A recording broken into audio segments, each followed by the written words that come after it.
When working on professional or academic documents, you'll often encounter the terms abstract and executive summary. While both serve the purpose of summarizing a larger piece of work, they are designed for different audiences and contexts. Understanding these differences is critical for creating effective and impactful documents. In this article, we will explore the key distinctions between an abstract and an executive summary, their purposes, formats, and where they are most commonly used. By the end, you'll have a clear understanding of how to craft both and when to use them. What is an abstract? An abstract is a concise summary of a research paper, thesis, dissertation, or academic study. Its primary goal is to provide readers with a quick overview of the work so they can decide whether to read the full document. Abstracts are a staple of academic and scientific writing and are usually included in journals, conference proceedings, and academic databases. Key features of an abstract. Conciseness. An abstract is usually between 150 to 300 words. It summarizes the key elements of the research, including the problem, methodology, results, and conclusions. Audience. The target audience includes researchers, academics, and professionals in the field. Readers often use abstracts to determine the relevance of a study to their own work. Purpose. To provide a snapshot of the research, to enable readers to decide whether the full paper is worth reading. Content. Includes the research problem or question, outlines the methodology used, summarizes key findings and conclusions. Types of abstracts. There are two main types of abstracts. Descriptive abstracts. These provide a brief description of the paper's purpose and structure without delving into results or conclusions, typically shorter, around 100 to 150 words. Informative abstracts. These summarize the entire work, including the purpose, methodology, results, and conclusions, commonly used in scientific and academic papers. There are two types of abstract: descriptive abstract and informative abstract. Example of descriptive abstract. This study examines the impact of social media on college students' mental health. The paper discusses existing theories, proposes a new framework, and outlines future research directions. Example 2, informative abstract. This study investigates the effects of social media use on college students' mental health. Using a survey of 500 students, the research identifies a positive correlation between excessive social media use and symptoms of anxiety and depression. Recommendations for interventions and future research are provided. Now, what is an executive summary? An executive summary, on the other hand, is a brief yet comprehensive overview of a business report, proposal, or other professional document. It is designed for decision makers, such as executives, investors, or stakeholders, who may not have the time or inclination to read the full document but need to understand its key points. Key features of an executive summary. Length. Executive summary is usually longer than an abstract, ranging from 1 page to several pages. It provides a detailed overview of the report's key sections, including recommendations and conclusions. Audience. Primarily aimed at non-technical readers, such as executives or stakeholders. It's crafted to help them make informed decisions quickly.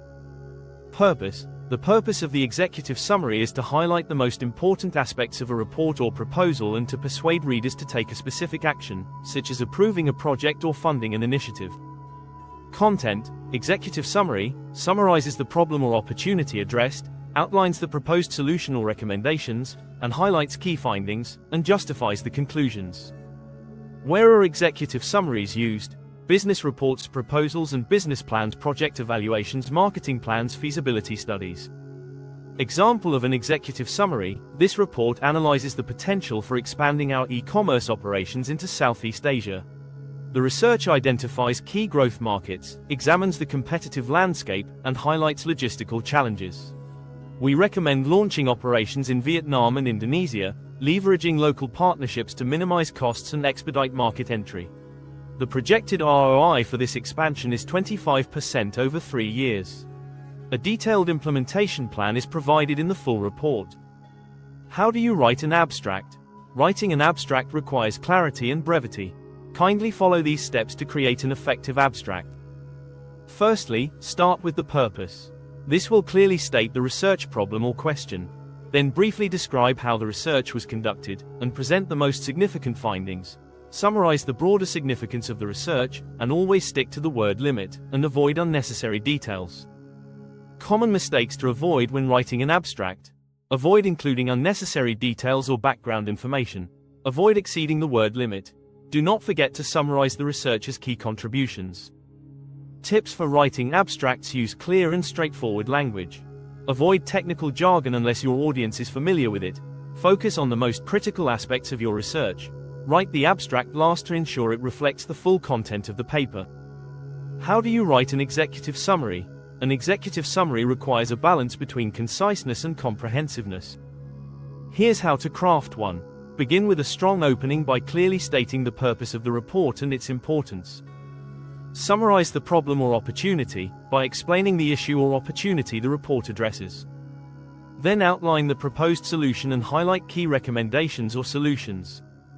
Finally, provide data or insights that support your recommendations, and conclude by clearly stating what the reader should do next. Tips for writing executive summaries. Tailor the language to your audience. Use bullet points and headings for easy readability. Include visual aids like charts or graphs if helpful. Focus on outcomes and actionable recommendations. Write it after completing the full report to ensure accuracy. When to use an abstract versus an executive summary. Understanding the context in which each is used is crucial. Use an abstract for academic research papers, conference presentations, scientific journals. Use an executive summary for business reports, project proposals, feasibility studies. Common mistakes to avoid when writing an executive summary. Avoid writing it like an introduction, rather write it like a summary using the past tense. Do not omit actionable recommendations. Avoid overloading it with technical jargon or excessive detail. Conclusion: while abstracts and executive summaries serve the common purpose of summarizing larger documents, they are distinct in their audience, purpose, and content. Abstracts are concise overviews tailored for academic audiences, while executive summaries are comprehensive outlines designed to inform and persuade business decision-makers. Mastering the art of writing will enhance your ability to communicate effectively, whether in academia or the corporate world. By understanding these differences and following the provided tips, you'll be able to create impactful summaries that resonate with your intended audience. Whether you're a student, researcher, or professional, the ability to distill complex information into clear and concise summaries is an invaluable skill. I hope you have learned something from this article. Thank you for watching.